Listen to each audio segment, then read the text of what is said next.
John, thank you very much, and congratulations to you and the team for pulling off another great Cyber Summit. I'd like to thank all of our sponsors and all of our guests for participating today. And first, as you've heard, the private sector leads in protecting the global economy. Today, we're fortunate to have as a business keynote speaker Sir Michael Rake, chairman of the BT Group, serving over 170 countries. His success requires solid strategic leadership, corporate and social responsibility, and serious efforts to ensure the existence of a level playing field. In the 21st century, it increasingly requires that compliance in the global environment and supply chain be recognized and the principal risks dealt with. This is a major reason why many of you are here at the Second Worldwide Cybersecurity Summit. Second, despite all of its success, Sir Michael will be the first to identify that security and resilience are among the principal risks that BT has to manage day to day. As EWI's President John Moreau said a few moments ago, a lot of the problem here is to deal with a lack of trust both at the national and international level. So, Michael, we look forward to hearing from you about your experiences in addressing this need of building trust across borders and including some key lessons and opportunities that can benefit all of us. Finally, our keynote speaker understands the broader world of business and how cybersecurity issues affect companies and consumers beyond just the telecommunications industry. Sir Michael serves as chairman of EasyJet. He's a director of Barclays PLC, McGraw-Hill, and the Financial Reporting Council. It is my honor as co-chair of the East-West Institute to now ask one of our great global leaders of the private sector, Sir Michael Rake, to take the floor. Sir Michael. Thank you. Ross, thank you very much. It's really a pleasure to be here today as chairman of BT and to give you an overview of how I think that business and government and indeed individuals need to look at the situation we face today. Many of these views are my own, but they're based on the experience I've had in the various areas that Ross has referred to. What's very, very clear now is we live in a world of very increased uncertainty and risk, not least from the technology and communication systems that we all individually and as businesses and governments totally rely on. And this is at a time when information is available quickly and immediately, officially or unofficially, through the internet, through social sites, and through many of the other areas that have been mentioned. It's also very clear that information is also available legally, in this country, for example, through freedom of information requests, or potentially illegally through WikiLeaks and through Twitter, of which we've heard a lot in the last few weeks. Nonetheless, it appears that the law has no power to stop these kind of leaks, so we face reality in terms of information being available to everyone at any time on any subject they particularly want. At the same time, the technology that we rely on has become all-pervasive and interconnected.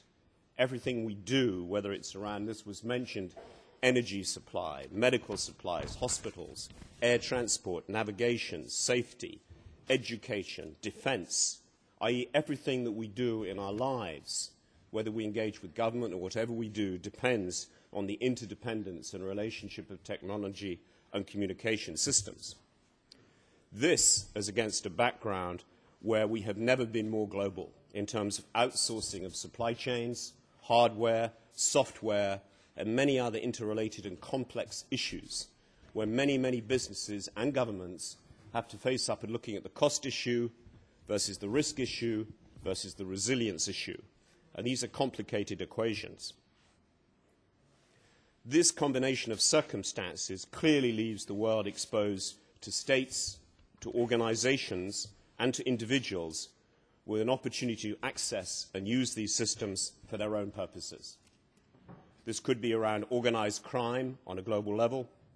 It can be around espionage, industrial or state, either through business or through states. It can be through intermediate organizations who are related to states and other organizations. It is, of course, around terrorism, both state and individual organizational terrorist groups, of which we see many, many examples, who are increasingly sophisticated users of technology and access to information systems. And as has already been mentioned, and I'm going to touch on this, the whole question of cyber warfare becomes more and more relevant, both from an offensive and a defensive perspective. And as I think you all know, and is increasingly spoken about in public by the various agencies, the evidence of all of the above occurring is at a very high level indeed, a much higher level of activity than is probably generally acknowledged in the press even today. Touching on a few of these issues and what we've seen in practice, organized crime. The losses run into billions every year in relation to organized crime accessing internet. This is whether it's through banks, through fraud, through the 419 frauds that we hear about all the time, and of which I've personally been a victim. There are at least two Sir Michael Rakes running around the world, skimming off vast amounts of money from investment funds they purport to be chairing. It appears impossible to stop them doing this, so it just continues. So if you get any emails from Sir Michael Rake offering large amounts of money, please ignore it. Plus the picture of the guy involved is not very attractive either. But it absolutely happens. Identity theft on a pretty sophisticated level happens all the time, and this affects significantly on individuals. I think it's also clear that one of the reasons we don't know the full scale of this is a lot of organizations who are inevitably embarrassed to disclose what has happened to them. This is certainly the case where you need to provide a certain degree of security and confidence, for example, in financial institutions and things which consumers rely upon. Therefore, you don't always see the full extent of this fraud and this activity. It's also just worth saying, and there's been some coverage recently, that there are significant levels of personal crime that have a macroeconomic impact. For example, those countries like here in the United Kingdom and elsewhere that rely on copper networks, the price of copper at £3,000 a tonne means you have significant amounts of crime of people stealing copper, and this is almost on an industrial basis and has significant impacts on resilient systems. And it's, again, another example of the world we live in and what's happening. And this is not what those of you who live in England would refer to as steptoe crime. This is organized crime that people are involved in that has a massive impact on our economy, potentially, and on the resilience of our systems. Touching on espionage, again, you know very well there are numerous examples of state and business espionage being perpetrated. Recently, it's been referred to again, there have been significant examples of attacks on major UK and American defense contractors. This may or may not be related to the apparent ability of some countries to produce advanced military equipment very fast indeed. We've seen continuously, and it's been exposed recently, how nuclear technology has been quasi-illegally or legally or totally illegally transferred and sold in the last 20 years from different countries. We've also seen prosaic issues around concern to the theft of copyright. We have major issues and concerns around Apple about its technology. We have major issues in this country and others in the European Union about the responsibility of internet service providers to monitor and crack down on illegal access of copyright, be it music. These are very difficult areas for people to engage in.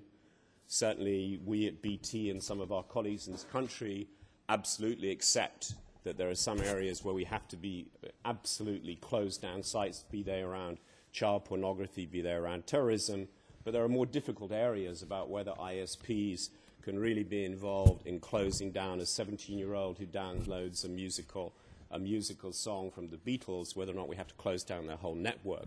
There are difficult issues, not the subject of today, but there are huge responsibilities that are put on the ISPs and the internet providers because of all the issues that I've just discussed.